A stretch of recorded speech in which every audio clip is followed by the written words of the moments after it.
Hay historias que incomodan, historias que no deberían contarse porque, al hacerlo, algo parece despertarse. Lo que ocurrió en un piso aparentemente normal del barrio de Vallecas, en Madrid, no fue un simple caso médico ni una leyenda urbana exagerada por el paso del tiempo. Fue un suceso tan perturbador que policías salieron del lugar con el rostro desencajado, médicos se declararon incapaces de continuar y una familia quedó marcada para siempre. Una niña de apenas 14 años comenzó a comportarse de forma inexplicable. Su voz cambió, su fuerza se multiplicó, y algo dentro de ella parecía responder, incluso cuando nadie le hablaba. Este no es un relato inventado. Es uno de los casos más oscuros y silenciados de España. El caso de la niña poseída de Vallecas. Y cuando lleguemos al final, entenderás por qué muchos testigos aseguran que nunca volvió a ser la misma. La familia vivía en un piso modesto, como tantos otros en el barrio. No había símbolos extraños, ni antecedentes religiosos extremos, ni nada que hiciera pensar que aquel hogar sería escenario de algo fuera de lo normal. El padre trabajaba largas jornadas fuera de casa, la madre se ocupaba del hogar, y la niña, a la que llamaremos Clara para proteger su identidad, era una adolescente tranquila, callada, sin problemas aparentes en el colegio, ni con su entorno.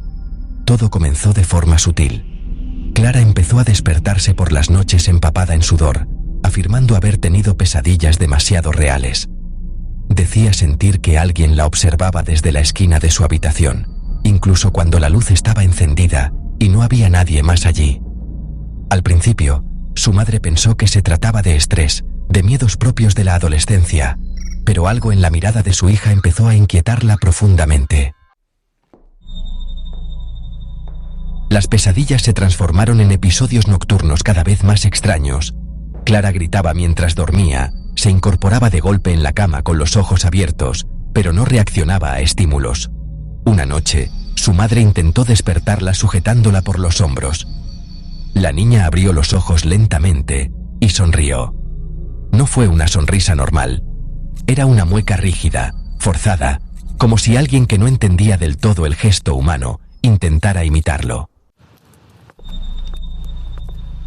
Cuando la madre pronunció su nombre, la respuesta no fue la esperada. De la boca de la niña salió una voz grave, áspera, completamente ajena a ella, que dijo con claridad que no la llamara así. Que no la llamara así. Aquella fue la primera vez que el miedo real entró en esa casa. Alarmados, los padres acudieron a médicos y especialistas. Clara pasó por consultas de neurología, psiquiatría y psicología. Se le realizaron pruebas, análisis y evaluaciones constantes. Los resultados eran, desconcertantes. No había lesiones visibles, no había consumo de sustancias, no existían antecedentes psiquiátricos graves que justificaran aquel comportamiento. Sin embargo, los episodios no solo continuaron, sino que empeoraron.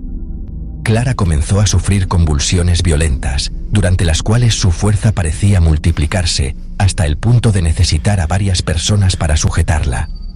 Y durante esos ataques, decía cosas imposibles de explicar. Nombres de personas desconocidas, fechas concretas, detalles íntimos de la vida de médicos y familiares que jamás había escuchado antes.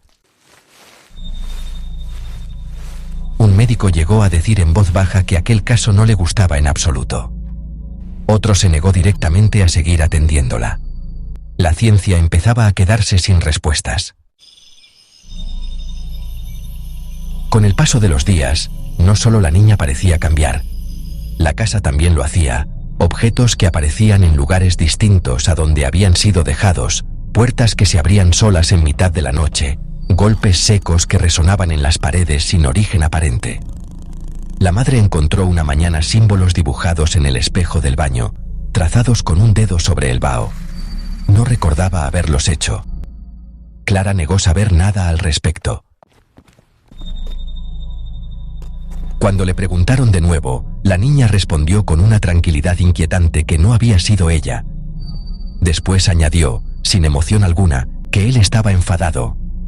Él estaba enfadado. Nadie se atrevió a preguntar quién era él. Una noche, la situación se volvió insostenible. Clara sufrió un ataque de tal violencia que los vecinos, aterrados por los gritos, llamaron a la policía, creyendo que se trataba de un caso de violencia doméstica. 2 agentes acudieron al domicilio. Lo que presenciaron aquella noche quedó reflejado en un informe real. La niña estaba en el suelo, retorciéndose de forma antinatural, con los ojos completamente abiertos y sin parpadear. Su cuerpo se arqueó de una manera imposible y comenzó a gritar palabras que no parecían pertenecer a ningún idioma reconocible. Uno de los agentes intentó acercarse para ayudar. En ese momento, Clara giró la cabeza lentamente y lo miró fijamente. Con una voz profunda, adulta, que no correspondía a una adolescente, le dijo que no debería estar allí. Que no debería estar allí. Ambos policías declararon más tarde haber sentido una presión insoportable en el pecho, dificultad para respirar y una sensación de terror que jamás habían experimentado en su vida profesional. A partir de ese momento, el caso comenzó a circular en voz baja entre médicos, asistentes sociales y vecinos del barrio. Muchos se negaron a hablar oficialmente, otros aceptaron hacerlo solo bajo condición de anonimato. Uno de ellos afirmó haber visto cómo un vaso salía despedido por la habitación, sin que nadie lo tocara. Otro aseguró que, durante una visita, Clara le habló utilizando el nombre exacto de su madre fallecida, un dato que nadie en esa casa conocía. Poco a poco, el silencio comenzó a rodear el caso, como si todos intuyeran que había cosas que no debían ser nombradas. Desesperados y sin alternativas, los padres recurrieron a la iglesia. No fue un camino sencillo. No todos los sacerdotes aceptan tratar casos así. Muchos se niegan desde el primer momento, otros exigen pruebas imposibles. Finalmente, uno aceptó visitar la casa. Nada más entrar, pidió abrir todas las ventanas, afirmando que el ambiente estaba cargado, pesado. Cuando vio a Clara, su expresión cambió por completo. La niña comenzó a reír. No era una risa infantil, sino lenta, grave, burlona. El episodio más oscuro ocurrió días después. La madre encontró a Clara sentada en su habitación, completamente a oscuras, inmóvil. Durante unos segundos pensó que no respiraba. Al encender la luz, la niña levantó la cabeza lentamente. Sus ojos estaban completamente en blanco. Sin expresión alguna, pronunció una frase que marcaría a su familia para siempre, asegurando que ya no estaba sola. Ya no estaba sola.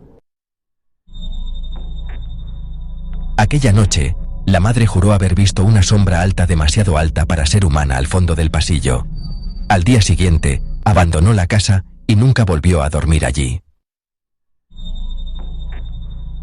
El caso nunca tuvo una explicación oficial definitiva. Algunos médicos hablaron de un trastorno disociativo extremo, otros de un brote psicótico severo. Otros prefirieron no dejar constancia de su opinión. Clara fue trasladada a un centro especializado, lejos del barrio. Con el tiempo, los fenómenos cesaron parcialmente, aunque nunca desaparecieron del todo. Personas que la trataron aseguran que su mirada cambió para siempre, que a veces se queda observando un punto fijo durante largos minutos y que en ocasiones susurra palabras que nadie logra entender. Con los años, el caso de la niña de Vallecas se convirtió en un susurro incómodo, en una historia que muchos conocen, pero pocos se atreven a contar en voz alta. No aparece en libros de texto ni en informes oficiales completos, pero permanece vivo en la memoria de quienes lo presenciaron, porque hubo policías, médicos y testigos reales que vieron cosas que jamás pudieron explicar. Algunos vecinos aseguran que el piso donde ocurrió todo nunca volvió a ser el mismo, que durante años nadie conseguía vivir allí más de unos meses, que por las noches se escuchaban golpes, pasos y murmullos que no pertenecían a nadie. Otros dicen que son solo rumores, pero evitan pasar frente a la puerta cuando cae la noche. Lo verdaderamente inquietante es que, incluso hoy, personas relacionadas con el caso aseguran haber recibido llamadas en las que nadie habla, solo se escucha una respiración lenta al otro lado de la línea.